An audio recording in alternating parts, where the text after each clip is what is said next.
Hello everyone, this video presentation focuses on verbal and non-verbal communication and how we can avoid ambiguity in a professional setting. I find this topic very interesting because we have to deal with miscommunication every single day, and I believe that I can give you tips of how to avoid ambiguity. First, it is important to know that it is impossible not to communicate. Even if I stand here without saying a word, you would still interpret something. We can either communicate with words or with nonverbal behavior. These are our two channels of communication. In the following, I will focus on verbal and nonverbal communication and demonstrate tips of how to avoid ambiguity and how to achieve your workplace goals.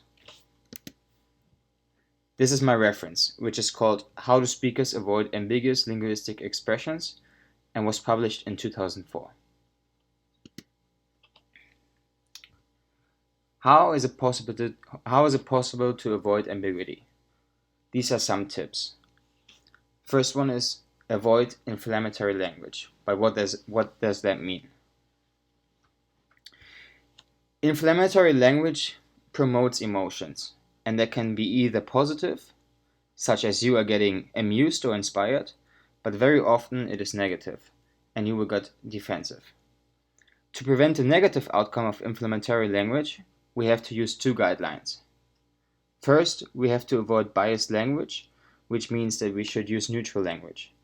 Second, it is important to be aware of trigger words. Trigger words are interpreted differently, but often it is a sensitive topic. To avoid ambiguity, you should limit the use of slang and use unequivocal and concrete language.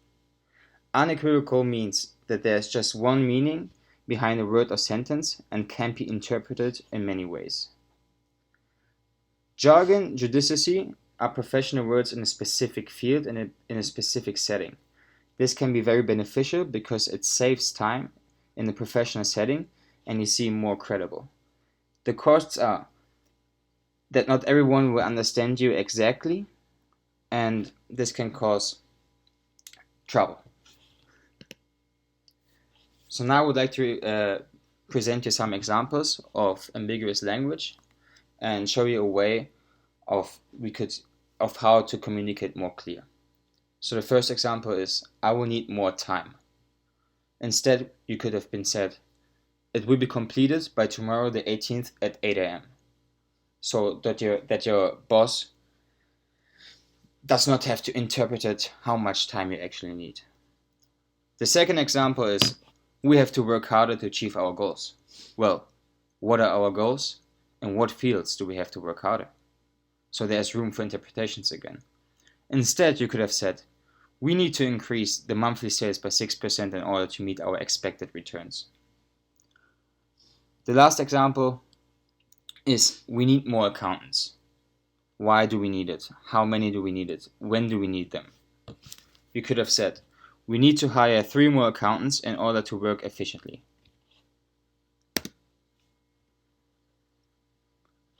Now we'll talk about nonverbal communication, and it is important to understand that nonverbal communication sends messages too and has always a communicative value. Nonverbal communication can have a powerful meaning and affects career success. It represents feelings and attitudes. So these are the 7 types of nonverbal communication, and I think they're pretty straightforward. Number 1 is voice. Number 2 is the appearance. It is very powerful in a professional setting, and you should adapt and dress appropriate. Number 3, face and eye contact. Eye contact illustrates more involvement in a communication and can be valuable. Number 4, posture and movement.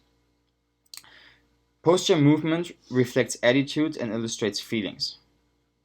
Number 5, personal space and distance. They often reflect feelings and attitudes. Number 6 is the physical environment. A physical environment shapes how we communicate. So one example is if a room has windows or doesn't have windows, or what kind of furniture is used, what kind of carpet is used, and this could affect and shape how we communicate. Number 7 is time, and one simple example is, if you come and show up early to your job, this could send a powerful message. So I hope that you understand all 7 types of nonverbal communication and see how they could be important in a professional setting. This is going to be the last topic, and I would like to talk about how we can achieve our workplace goals. So these are just 4 tips, and number 1 is called 80-20. So we should be listening 80% and be talking 20%. We should be well prepared in order to sound professional, and we should know what we talk about. But if we demonstrate interest in others and listen to their stories, listen to their ideas, that can be very valuable. Third is observe and adapt. Again, that could be appearance, so it is important to adapt and observe what other people wear in your environment and work appropriately. Number 4 is to choose the optimal degree of powerful language. This can be very valuable in a workplace. Thanks for listening.